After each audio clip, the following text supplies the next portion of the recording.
Hey guys, welcome to another episode of the Only One Noodle podcast. As always, it's me, Jose, and it's been a while actually. Wow, that came really sporadic, but well, as I usually do, here's some things that you gotta look out for. Um, well, my my unboxing video of my Helpful Boss and has been Hotel merch reached 54 views, which honestly isn't really a lot, but honestly, I mean, I'll take it. I mean, that video actually made more than twice, or actually three times as much as most of my other videos. So if you've all been watching that, thanks. I'm really appreciated. I mean, it's just me opening merchandise. That's it.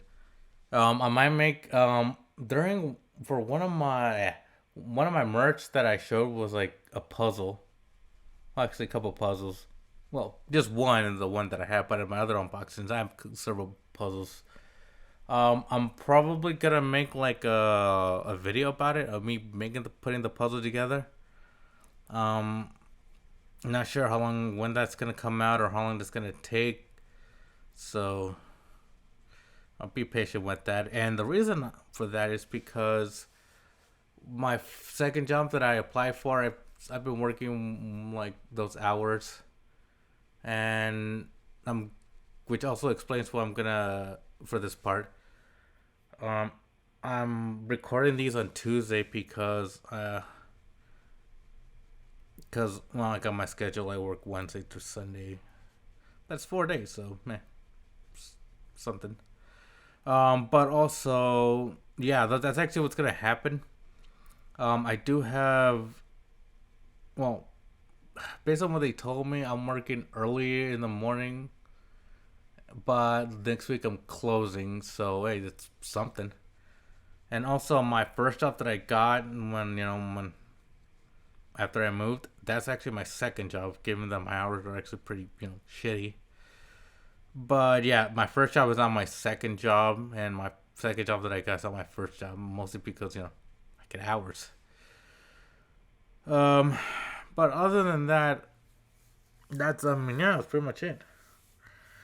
I do have an interesting show for y'all. I mean, no, as interesting as it can get. But, ooh, stick around. Ooh, and honestly, this daylight hours thing, here's the thing.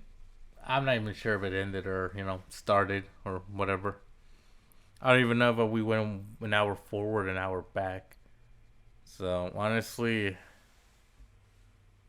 I don't know. It's like 3 in the afternoon, but it's a little gray. But uh, actually, hang on, give me a second. Hold up, hold up.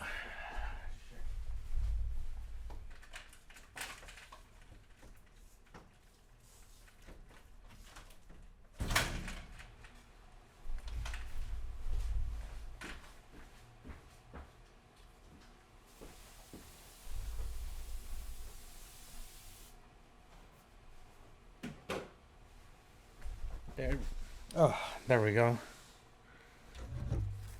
Just needed to spray the place and air it out. So yeah, sorry about the wait. Now, I am gonna have a good show. I mean, very very famous, thing happened to someone very famous. And as an anime fan, if you know what I'm talking about, then yeah, then you know what I'm talking about. But I'll start with something happier actually. And let's see if I did I forget anything else. Um,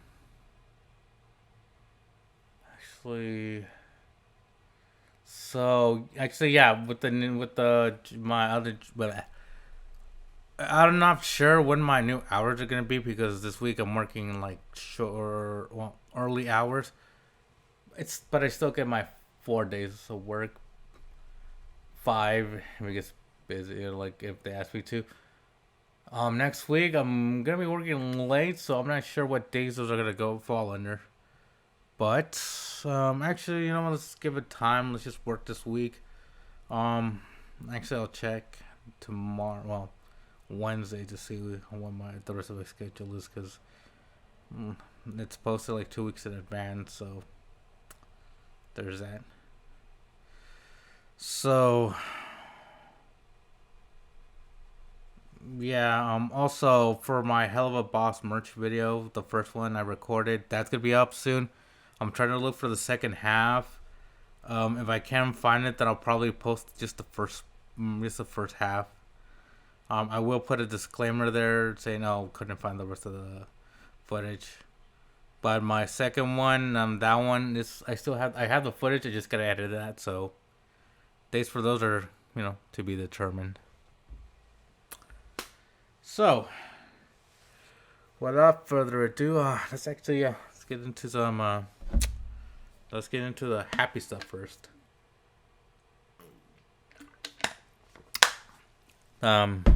This past Sunday, the Oscars happened, or people call it the '96 Academy Awards. And it was actually much of a field day. Actually, I mean, some stuff happened, but here's the thing: I didn't really see much of the ceremony. I did see some of the red carpet, and as always, best dress, worst dress, really doesn't matter. But some people were actually, rocking some looks. But I'm just gonna do a little bit of a spoiler alert and say, hey, here are the here's the winners. Yeah, I'm just gonna say the Oscars thing. And actually, there's some stuff I gotta talk about, like during these Huh.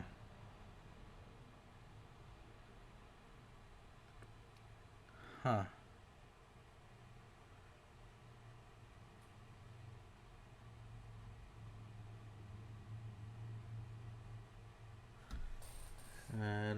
Sorry, I'm reading some stuff.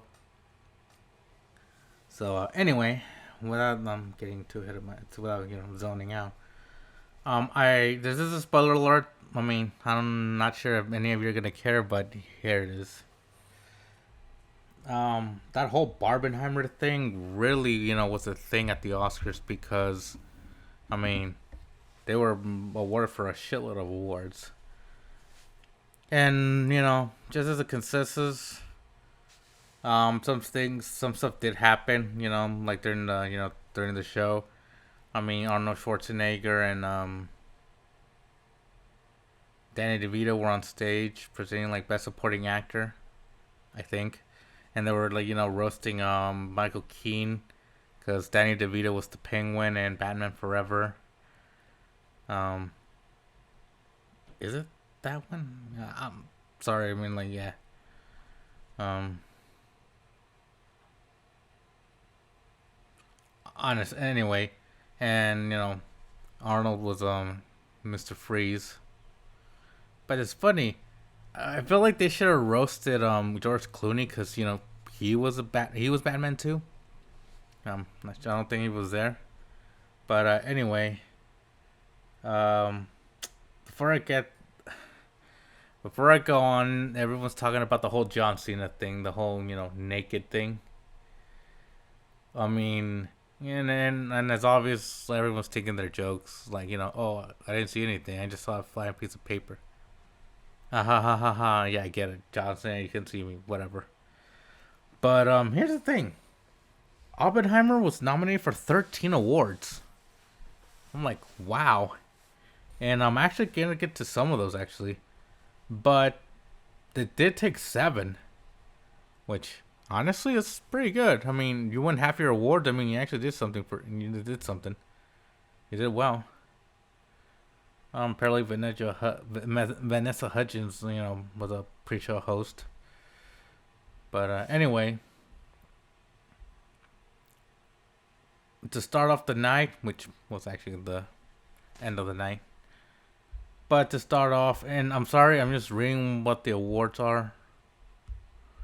And I'm actually gonna talk about something like as I continue. But Oppenheimer won Best Picture. So, yeah. And I guess I'm actually gonna watch that soon.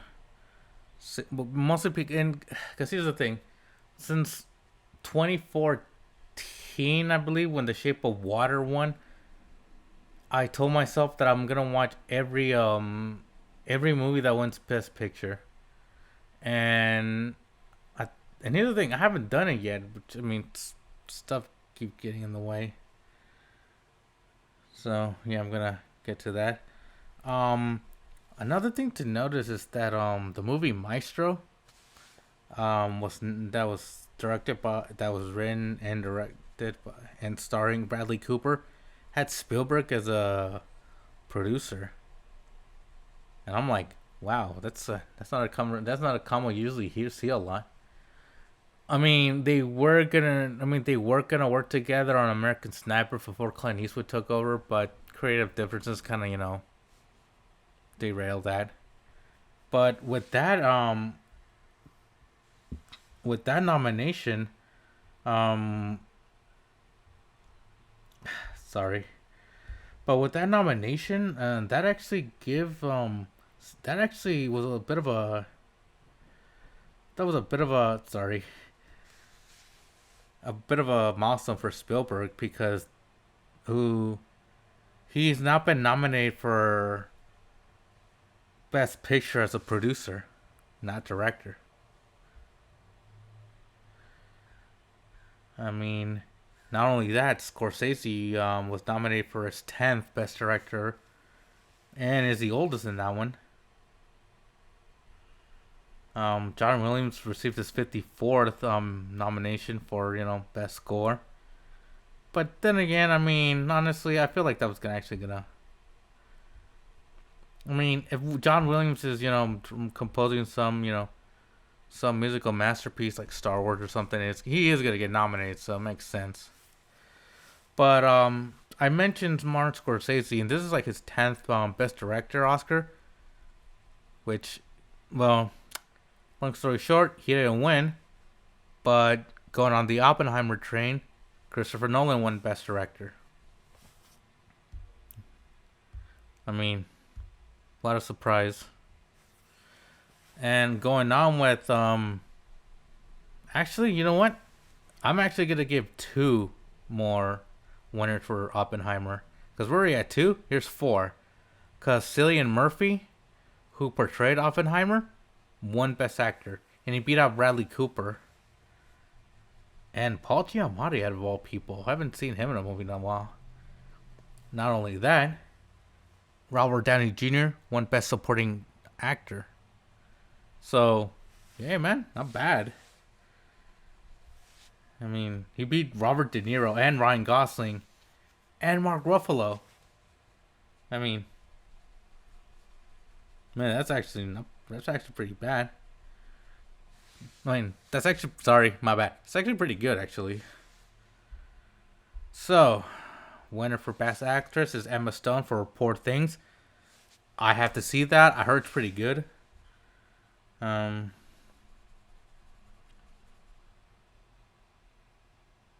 mm, the only other actress I know is Carey Mulligan, because he was in Maestro, but I don't know that much about it. So, I mean that. But I do remember that Family Guy joke. I don't know. It was like, oh, like if it was. I think the joke was Michelle Williams looks like Carey Mulligan, but whatever. Anyway, for Best Supporting Actress, Davine Joy Randolph, in the for the film The Holdovers. I have no idea who that is. She did beat Emily Blunt, who in Oppenheimer, so it's actually pretty good. And and Jodie Foster, huh? It's pretty interesting. Best original screenplay went to Anatomy of a Fall. I have no idea, but it did beat Maestro. Best adapted screenplay, American Fiction. Again, I haven't seen it. I mean, it did beat Barbie and Oppenheimer and Poor Things. Oh, now here is the one that actually caught my interest. Because here's the thing. I heard of Nimona Elemental. Obviously last episode, a few episodes ago, or whenever I did that, or last week. Sorry, guys. I think it was last week, but um, anyway, Spider Verse. I thought that was gonna win, but no. For best animated feature, it went to The Boy and the Heron by Hayao Miyazaki. And for those who remember, Miyazaki won for Spirited Away and The Wind Rises. I think. Actually, I don't think he won that. But regardless, Miyazaki said this was going to be his last Ghibli film. Well, actually, The Wind Rises was going to be his last one. I guess he came out of retirement and he made and then the movie The Boy and the Heron, which by the way I still have to see. Because honestly, I'm trying. I'm looking up Ghibli Fest to see what this year's lineup is. I mean, if it's not Miyazaki, then I'll watch something other than Miyazaki because, I mean, I get it. Miyazaki is synonymous with the whole Studio Ghibli thing, you know. But there are other movies like Grave of the Fireflies, which I had to watch twice.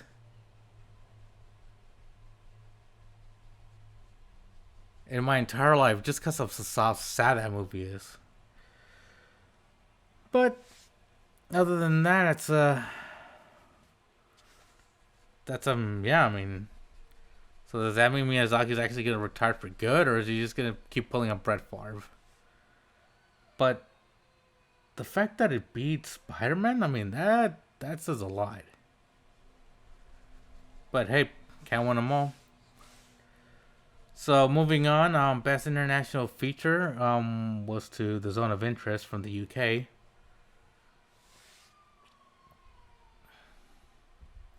Best documentary feature film went to 20 Days in Maripol. I have no idea what that is. Best documentary short, The Last Repair Shop.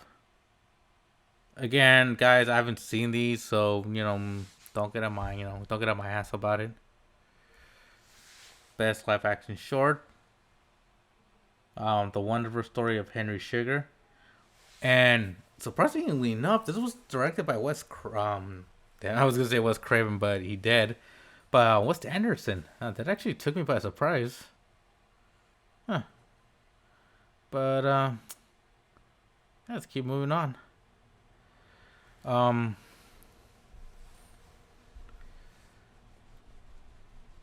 The best animated short went to War is Over, inspired by the music of John and Yoko. Okay, I guess. That was a movie called Pachyderm, probably about elephants. Again, guys, don't know some of these. For best original score, Oppenheimer, which is like alright, nice. I mean, John Williams, for Dial of Destiny, which apparently didn't do very well, so that was a thing. And there was actually a posthumous nomination for Colors of the Flower Moon. Apparently, the composer, was nominated like posthumously. Now, here's the thing: for the best original song, dude, this song got overplayed a lot. And the song is "What Was I Made For" by Billie Eilish for the Barbie movie. And it's funny, I saw the previous night I saw Flamin' Hot, the Hot Cheeto story. Anyway, long story short, The Fire Inside, dude, I thought that would have won. And it's funny, another movie from Barbie is I'm Just Ken. I mean, man, I'm surprised it didn't win. But you know what? Not bad. Best sound design. I went to zone of interest. Again, not really sure about that. But it beat Mission Impossible and Oppenheimer, so that's something.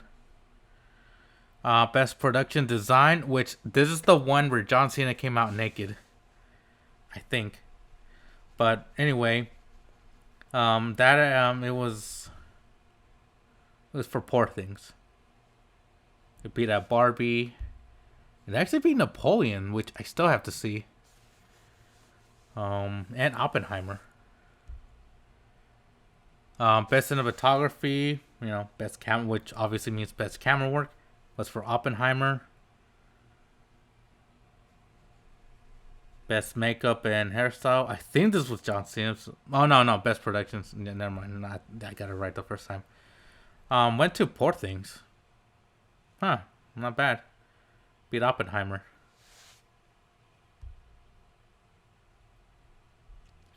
Best costume design for Poor Things.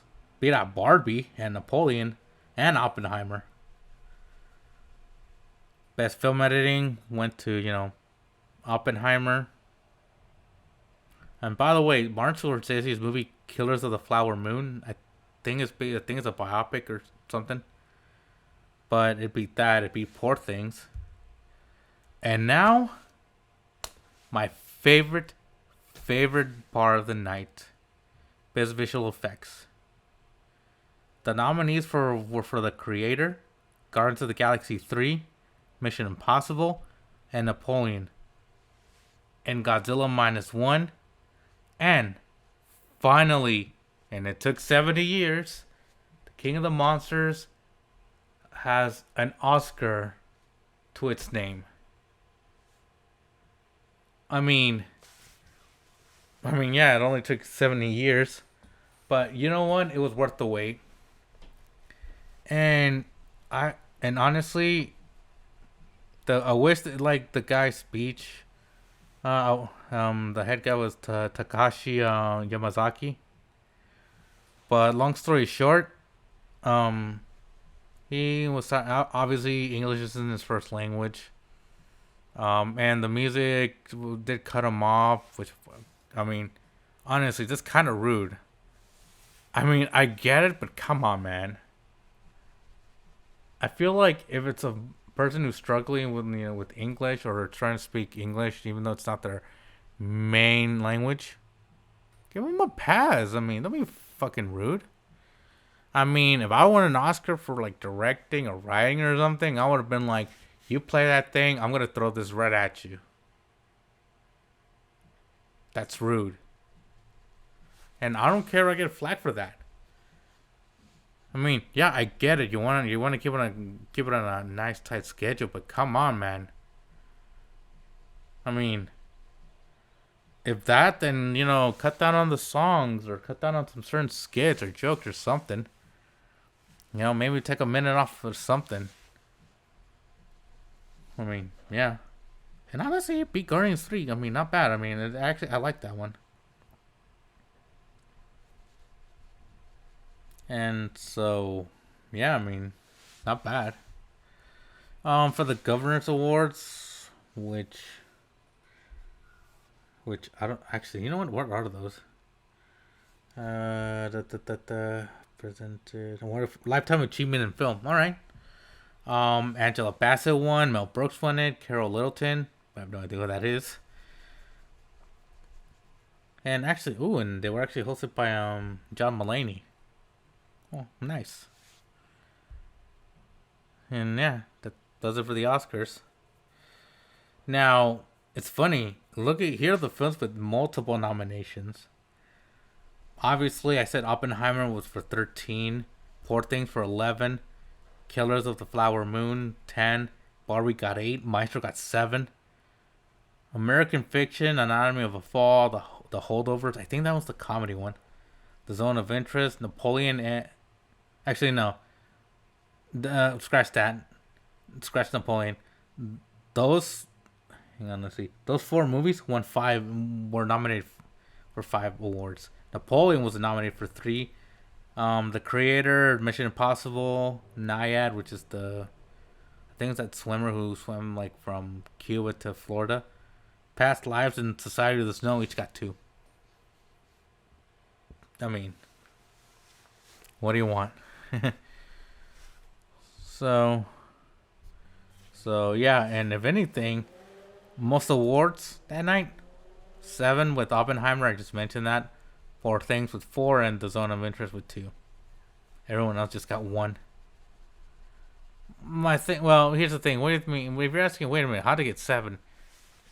If the cast from that movie wins an award for that movie, then it counts towards that movie. So when you get the DVD and it says winner of 7 Academy Awards and you see that, hey, then hey, you saw it, you know. Honestly, in memoriam, you know, I mean, it had a lot of people, you know, it had like, you know, Paul Rubin, Carl Weathers, I mean, Matthew Perry, and Tina Turner, who actually has done film. She was actually in the third Mad Max movie. Lee Sun Kyun, who was in Parasite, died. I know that. But a lot of people that I kind of know. On, am I missing someone?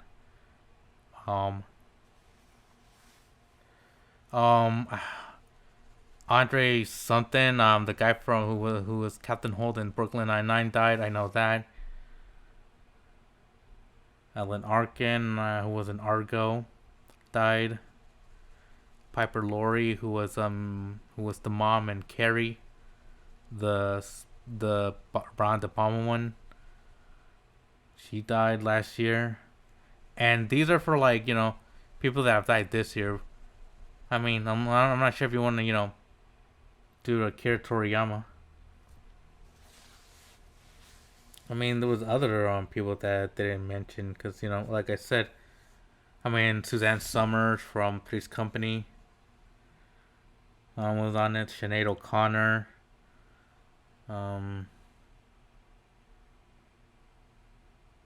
Burt Young. Treat Williams. For those who don't know who Burt Young is, he's Paulie on. He was Paulie in the Rocky movies. So, R.I.P. Paulie. Yeah, that's about it. Honestly, I don't know that many people here. But anyway, well, that does it for the Oscars thing. Actually, I'm actually kind of want to add a little something, not to the Oscar thing, but a little to the episode. And it has something to do with, because I mentioned earlier the song. What was it again? Sorry. The Fire Inside. For the Flamin' Hot movie. Here's the thing. I saw that the other night, and I'm impressed. Actually, not gonna lie, I was impressed. It talks about the guy who claimed to create hot Cheetos, which was actually a janitor. And apparently, I mean, there were some liberties taken with that movie. But what I liked about it is they kind of made it into like a comedy, you know, drama biopic, or a dramedy, if you will. I mean, there was some funny parts. The main character was narrating, and I think the actual guy that it's based on made a cameo in the movie. I'm not sure. I heard that was him, but can't be for sure. But here's the thing. That movie was like the typical. That was actually like the typical, you know. The typical immigrant story of, like, you know, coming to being the children of immigrants, and, you know, working hard and all that stuff. I mean, he had to grow up as a hoodlum because, and here's the thing, it was the '60s when he gets arrested because if you're a minority, you're black, you're Hispanic, you're brown in general, they just label you as a criminal because there was one scene when the main character is a kid, he pays for like chocolate and he pays for with money and they think that he stole it. And honestly, it was actually a nice film. I liked it. I mean, it wasn't good, but it wasn't bad. It was alright. Or like that meme would be like, I mean, it's alright, but for me, I got that same vibe from it too. I mean, it was a good movie. Um, I did get to see The Raid. I mean, pretty badass movie. I mean, the fight choreography is like off the hook. I mean, shit, man. Not a bad movie. Um, but yeah, I mean, I like those kind of stories where you have like a down on the luck kind of person, and that wants to be better. Like that one Michael Pena movie where he's an astronaut, where he started as a farmer and he became an astronaut. I mean, I like those kind of stories too, those kind of movies, because it's an inspiration. I mean, a lot of people got inspired by like certain like here's the thing: if you're a musician, you get inspired by different like musicians. I know Taylor Swift was inspired by Shania Twain and other country singers, Dolly Parton, I think. Spielberg got was inspired by John Huston, and it's funny. And I remember that like there's this thing about like Steven Spielberg meeting John Huston is like meeting him for the first time. Because for those who don't know, when he was on vacation in Hollywood, when he went to Universal, he snuck off the tour and he went through the lot and he told people that he worked there. And I think that's where he met John Huston. Actually, no, I think when he was like later on. But anyway, that meeting with John Huston was like, so you want to make pictures? I don't honestly, and Spielberg was like, yeah. And I forgot, like, I think it was like, good. Now get the fuck out of here. Like, no joke. Like, Spielberg actually said that. I mean, look it up. Go on YouTube, and type in, Steven Spielberg. Three things to never do around Chim. Sorry. Hang on.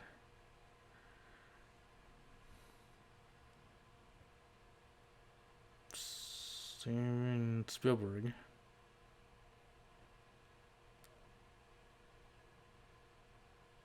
Oh no, not John. No, I'm not John Huston. John Ford. I confused him. I confused the actor with the director.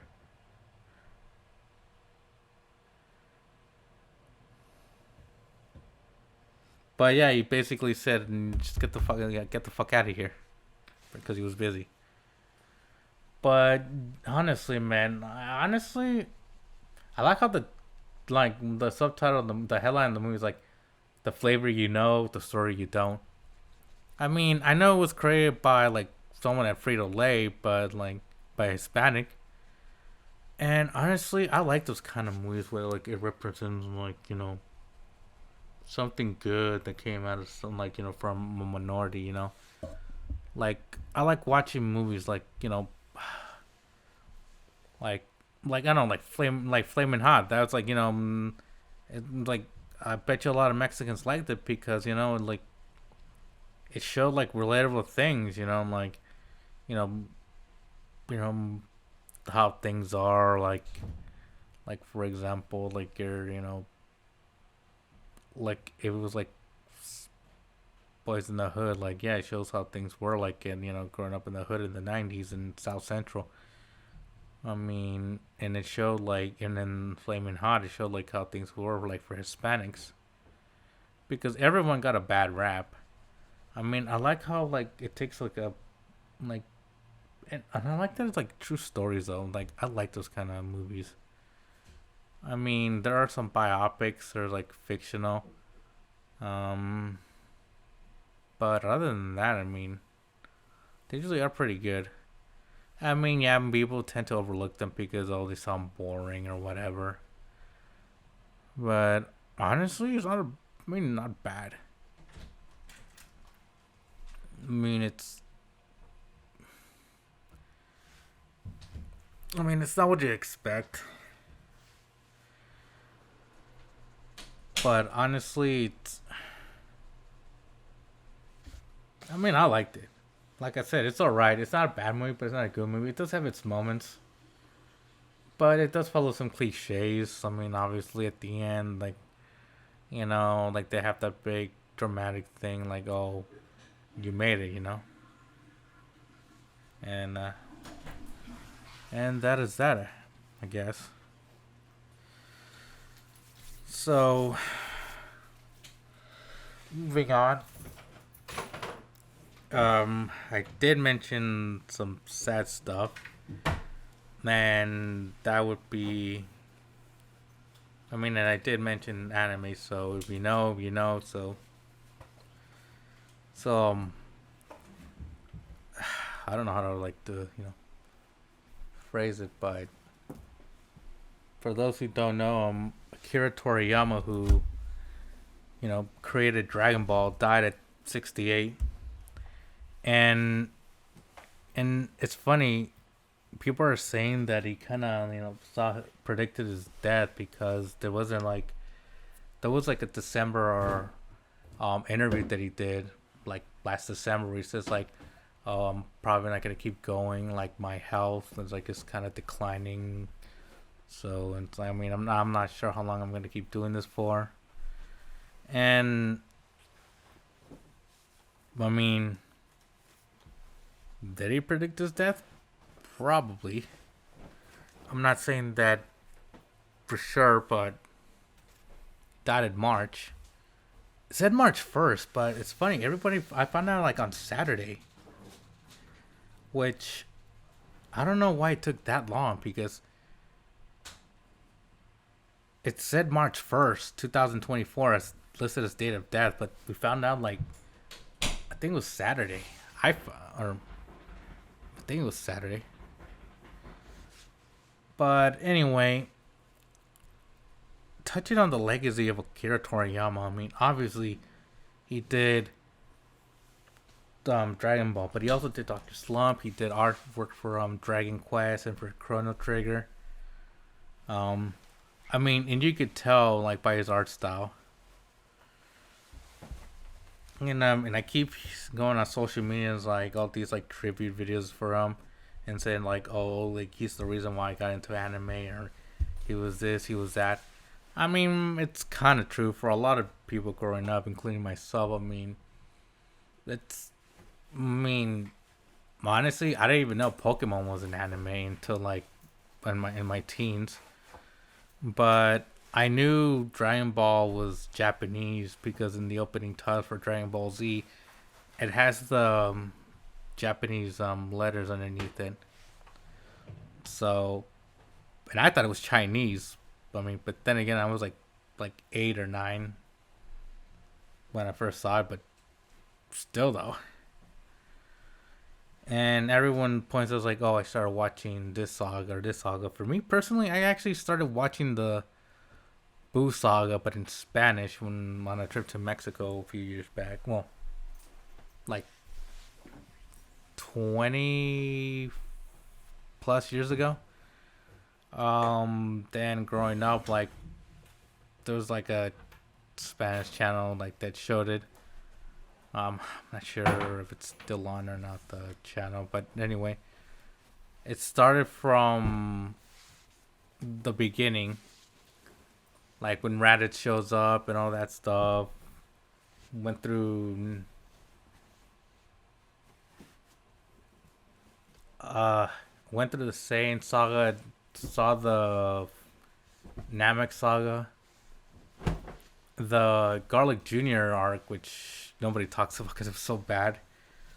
Um, I think the last episode I saw of DBZ, well, dubbed in Spanish anyway, was when Trunks shows up and cuts Frieza in half. That was the last episode, and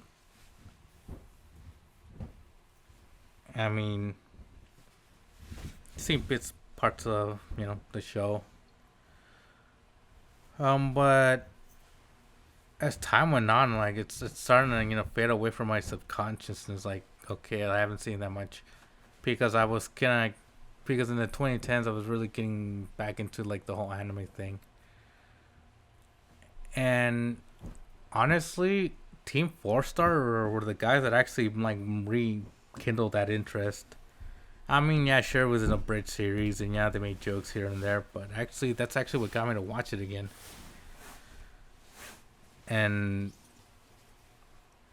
honestly, I mean, as a kid, it's like, oh, it's pretty cool. As an adult, it's the same thing, but then it's like, okay, and like now I kind of get it.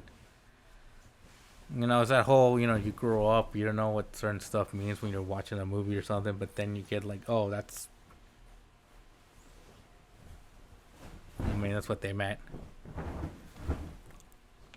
And at 68 years old, I mean that's old, but but not. I mean, I don't know how old you. I mean, you're a senior citizen when you hit 60, so I guess that was it. I mean, huh. But in his pictures, he looks so young, though. I mean, Hirohiko Araki, who created JoJo's Bizarre Adventure, he's like 66, and he looks hella young. Like, no joke, the guy looks like he's like in his 40s or something, like early 40s, like late 30s, early 40s. But I mean, he's still young. I mean, he did write about vampires. It's probably a secret staying young.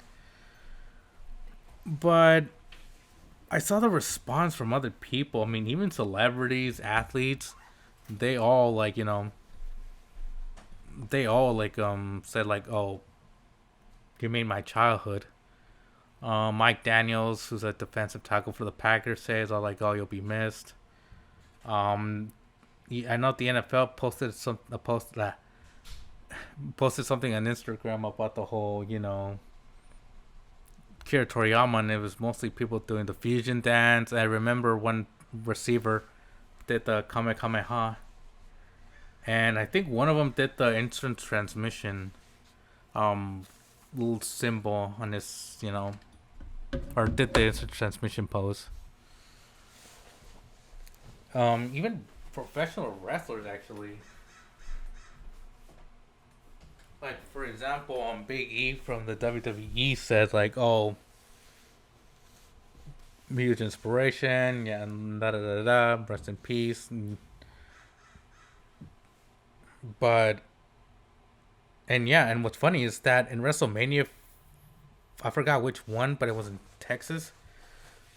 He actually went.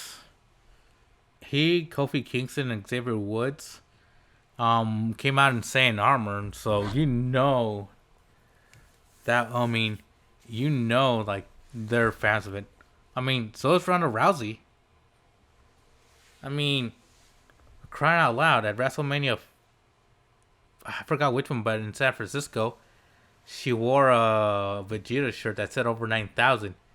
She's a fan, and she mentioned that, hey, DBZ was an inspiration for her. Like, she liked it because to her it was one of those shows that represented like gaining strength by working hard. Like, it's the whole thing that it was like it's given, not it's earned, not given. And a lot of um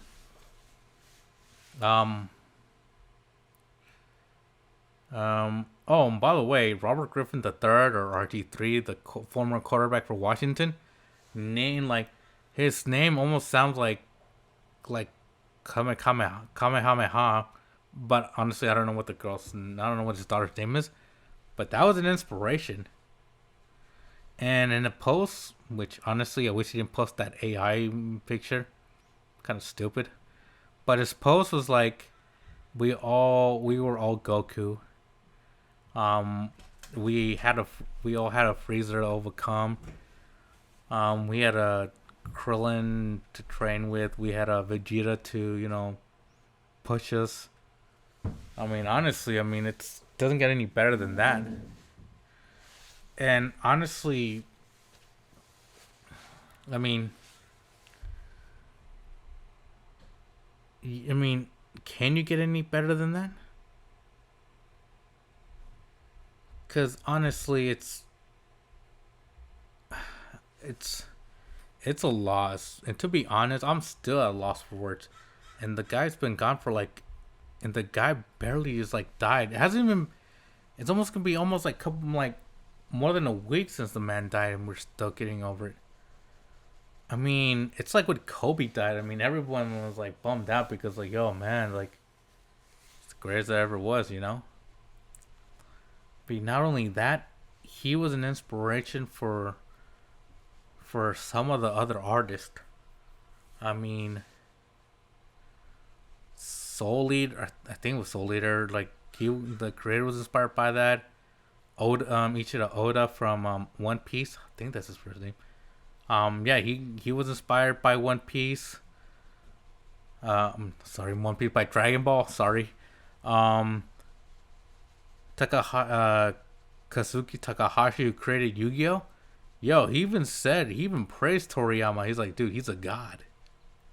I'm like, yo, when another creator gives you props, I mean, yo, that's you made it. You're an icon.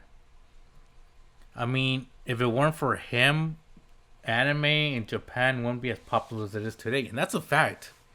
I'm not and here's the thing, I'm not overreacting or saying, oh, there's a bit of that's a stretch. He actually is the reason why anime's popular in the region. I mean, why Fairy Tail's popular, why My Hero Academia is popular. I mean, those guys all took inspiration from Toriyama. He was their inspiration. I mean, and honestly, I mean, there's a final quote from from Toriyama.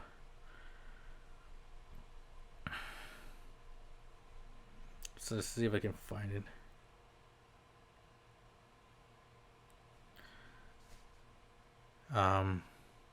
But there is one that everyone. I mean, look at some of these quotes that Toriyama said. I'd want to be born once more as myself, but more talented. Since I'm a contrarian, I don't want to go along with what everyone else thinks. I mean, true.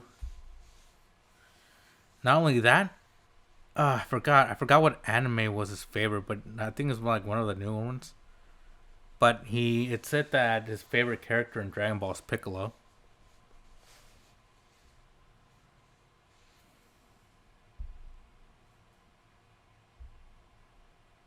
I mean, I know there was a famous one.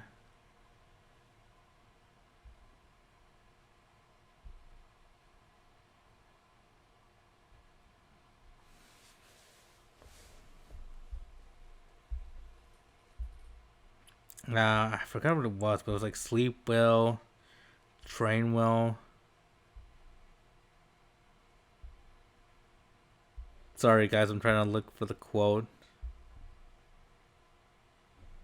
Actually, I mean, yeah.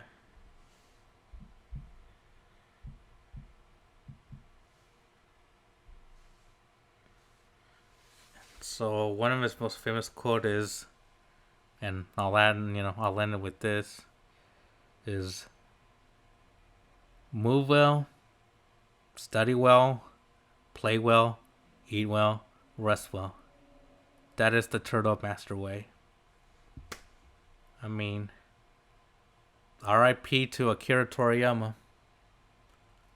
the man who, the man who made it possible with countless movies, video games, and to this day, the most quoted anime of all time. I mean, you will be missed. And as the fan base would say, I mean, thank you. And rest in peace, Toriyama-sama. You will be missed. So, with that sad thing out of the way, sorry, I mean, it did get a little personal. And actually, no, I'll just add a little bit, one more thing. He was an inspiration for he's the reason why Hispanics like anime. It really is. I mean, ask any Hispanic. Chances are they're gonna either say Pokemon, Yu-Gi-Oh, or Dragon Ball Z, or maybe One Piece. But Dragon Ball is usually gonna come up there most of the time. Like 9 out of 10, it's gonna be the first thing mentioned. But honestly, to finish off for real, thank you, Toriyama.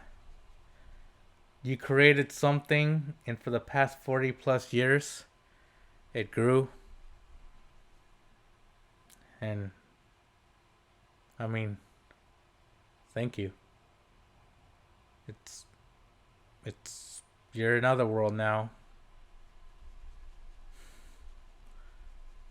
Or you're in another world now. So, R.I.P. man. Rest in power. Now I'm done. Well, with that segment anyway. So, now we move on to my favorite part of the to the part of the show. My favorite part. And it's a little segment I like to call Have You Heard? And in this segment, for those who are new, Have You Heard is news that don't technically make headline news but yet garner attention. And for this episode of for this segment of Have You Heard? Man attacked by crocodile while trying to swim to shore after his boat capsized at Florida park. Who else by Florida? And actually, before you get into it, yes, there are crocodiles in Florida and the Everglades. Actually, they're mostly. I mean, alligators are more common, but there are American crocodiles. I mean, they're not as bad as as the Nile and saltwater crocodiles, which do tend to to be more violent. I mean, a crocodile is a crocodile. It's still gonna be, a violent animal. So anyway, for the headline, the tagline is Rangers and park biologists are continuing to investigate the incident and monitor the suspected crocodile. Officials said.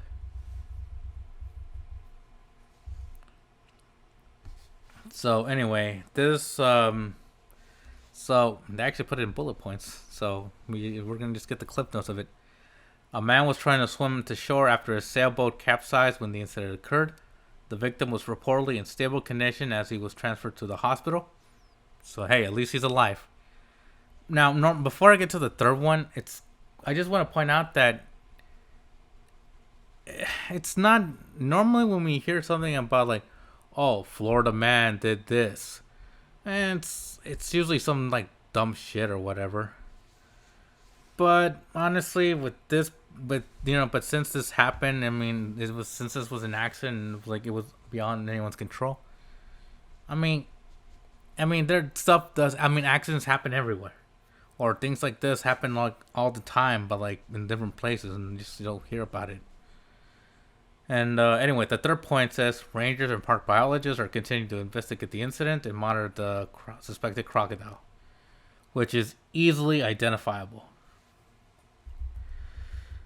Anyway, Florida authorities reported that a man was rushed to the hospital after an apparent crocodile attack in the Everglades National Park over the weekend.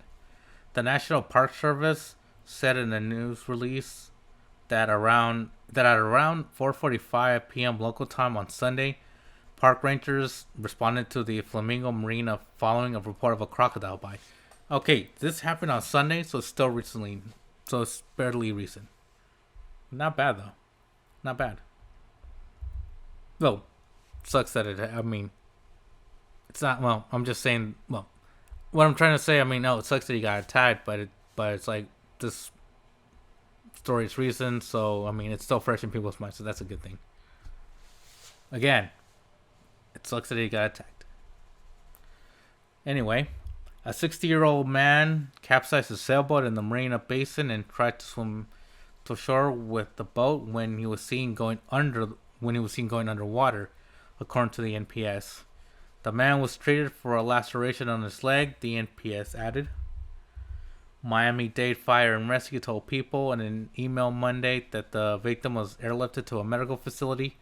Authorities said that the victim was stable as he was transferred to EMS responders. Rangers and park biologists are continuing to investigate the incident and monitor the suspected crocodile, which is easily identifiable, read the NPS news release.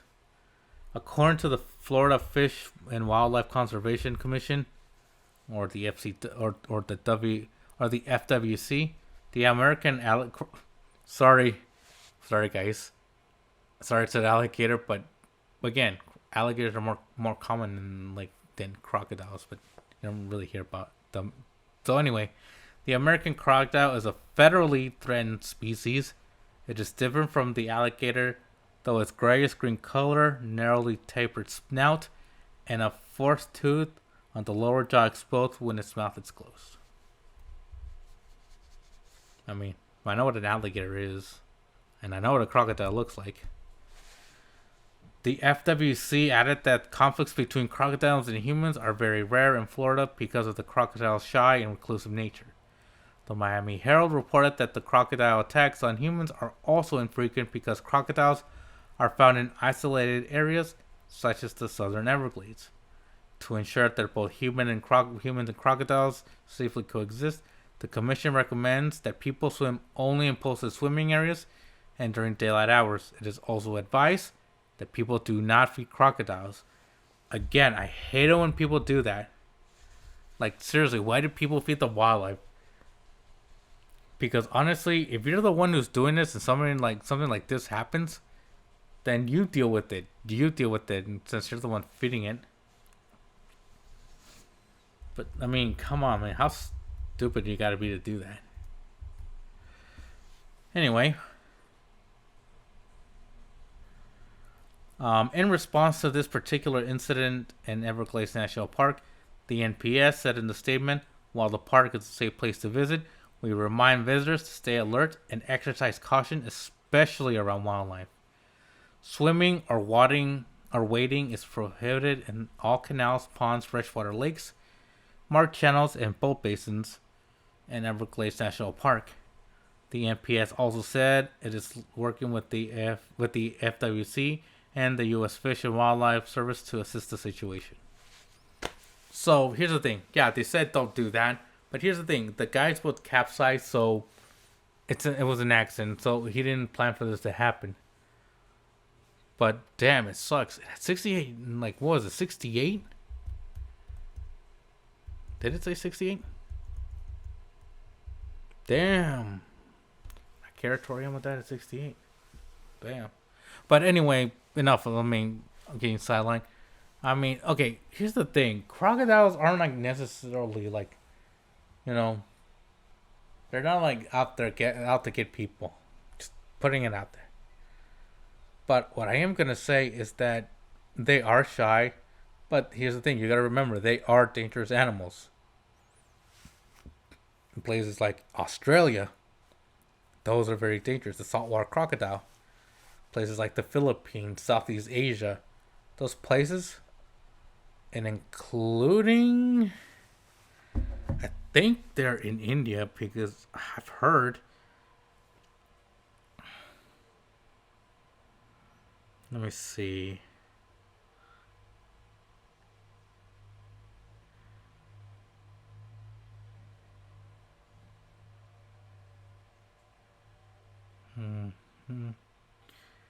Yeah, yeah. In saltwater crocodile, there's actually three species of crocodile: the mugger crocodile, or the marsh crocodile, Crocodilus palustris. I don't know what it is, and the saltwater crocodile all live on the eastern side. So yeah, those motherfuckers can kill, and they're big. Not crocodiles, big.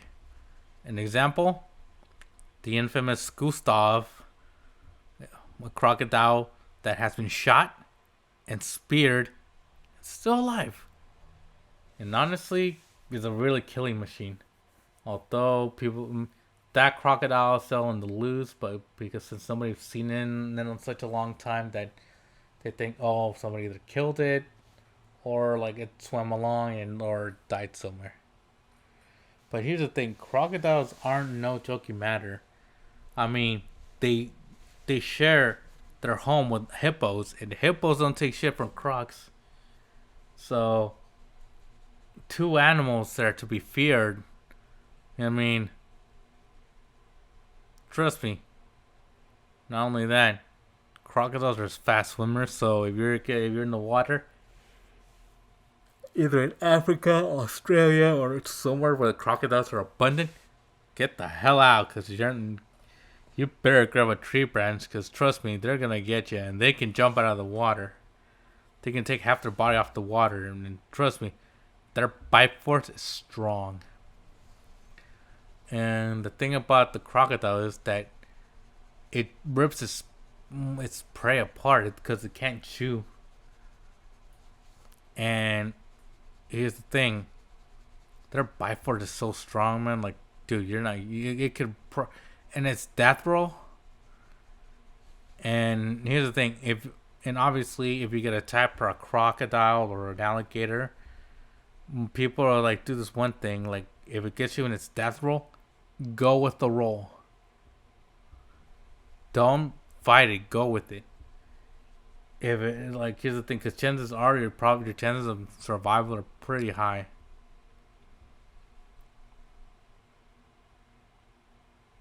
And trust me, man, these alligators can get up to 15, 18 feet long, well over like couple, at least 1,000 pounds. Trust me, you ain't gonna survive if you mess with these crocodiles. But honestly, I mean, it does suck that it happened to some, like, while someone was enjoying their their nice sailboat ride. But the thing you have to remember is that damn, what was I going with this?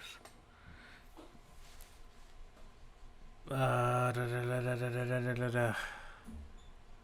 But yeah, man, it's unfortunate. I mean, these animals are not to be fucked with. I mean, they can kill you, and their skin is thick.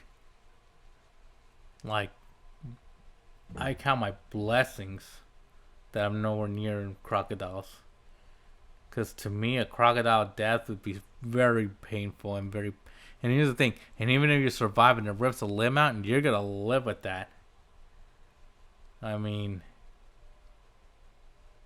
when you look at somebody with a missing limb, hand, foot, whatever, and it's just a nub at the bottom, I mean, it just hurts. Like that part of my body hurts when I see that because it's like, damn. Well, yeah, at least they're investigating the matter, and it's not like it's like, oh, it's a danger to people. No, they're just gonna monitor the crocodile. They're not gonna kill it. I mean, it's not like if a bear attacks someone and then and it's killed when they find out that it's killed before, then yeah, they're gonna kill it. I mean, if it's attacked animal, maybe they're gonna kill it or or send it somewhere else farther off so it won't bother anyone. Honestly, I mean, that's. I mean, that's the thing. But at least we know that the guy's doing fine, so at least it's not a tragic story. Huh. And with that, that does it for this week's episode. Well, for that segment of Have You Heard? Now, to finish off this podcast, for my final words, I just want to say that, well, regarding the Oscars and everything, I mean, hey, it is what it is. It was another night to celebrate the wonderful world we call film. And how you feel about the winners and feelings that, oh, they got snubbed, let it go. Let it go. Because it's not something to get worked over for. Do I get upset if my picks for the Oscars don't win? Of course. But I'm not going to go online and say, oh, the Oscars are rigged, this is this and that. For me, it's like, who cares? Honestly, who cares? Who gives a shit, you know? They're the Oscars. They're movies, for crying out loud. It's a form of entertainment. And yes, I get it. Some form of entertainment can be controversial and it may upset us. But there's no reason to you say, like, oh, this sucks or whatever. Just let film be film. And honestly, I wish some of the films that I like would have won. But hey, I mean, I'm glad Godzilla won something. But I digress. Well, at the same time, it is what it is. You can't really fight it.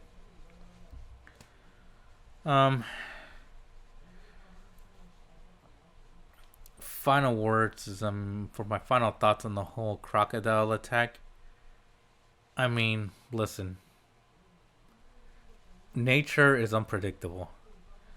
And as I mentioned before, man thinks that they have control over nature. Not really.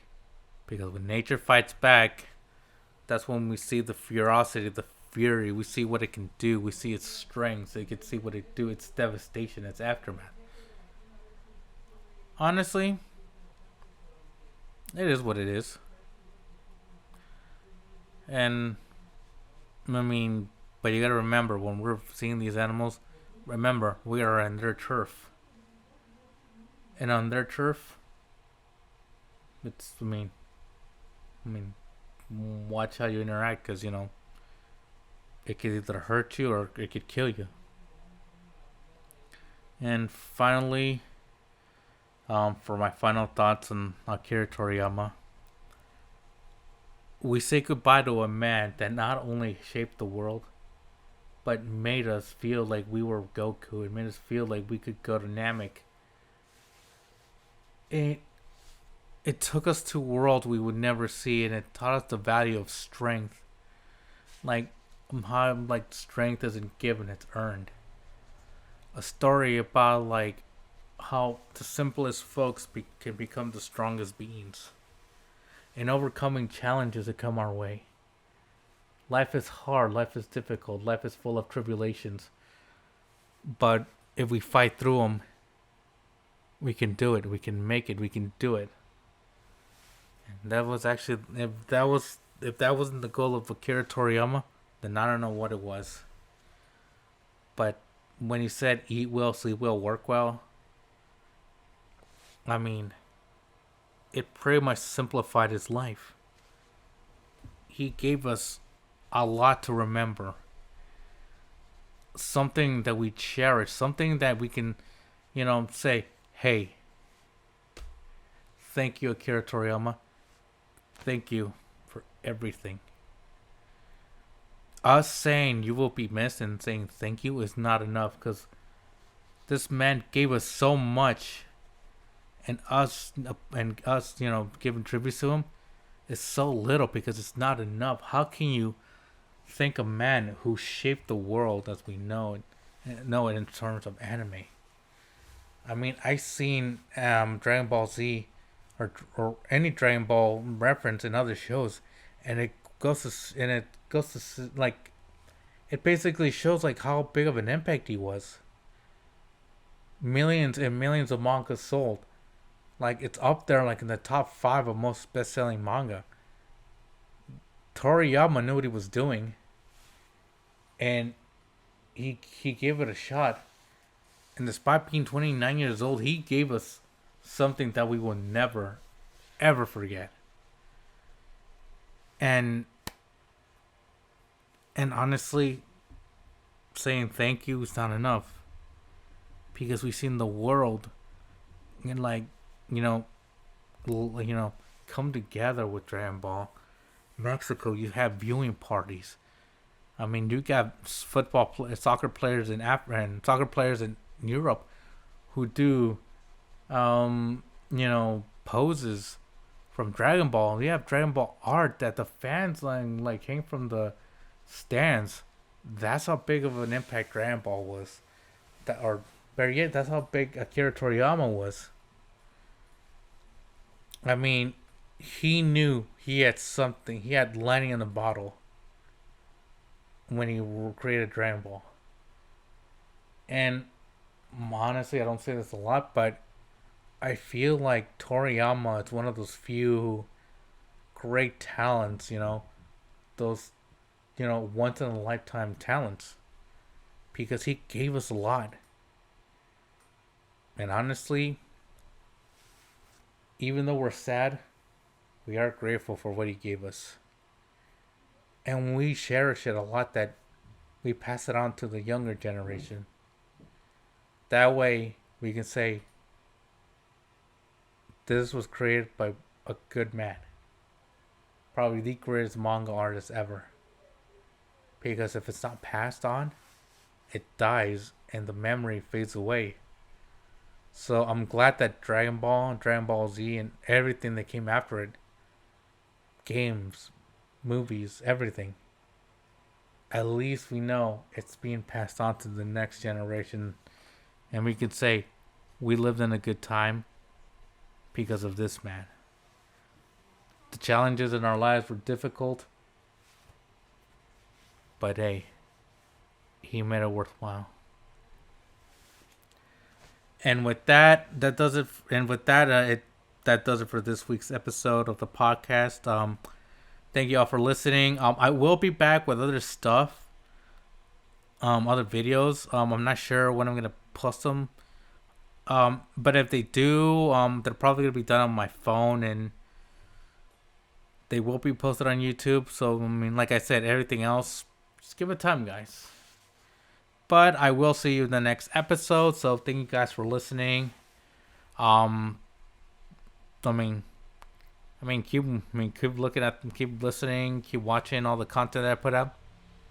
I mean, but thank you guys. I mean, honestly, I do. So with that being said, as always, and yeah, still, I mean, I'm not sure if this is gonna become a thing where I fumble at the ending, but I don't know. If it does become its thing, we'll see. But I'm still working on it. But yeah, but as always, I'll see you guys next time. And as always, say that twice again. But anyway, like I said, and like I always say, this has been the podcast. Peace.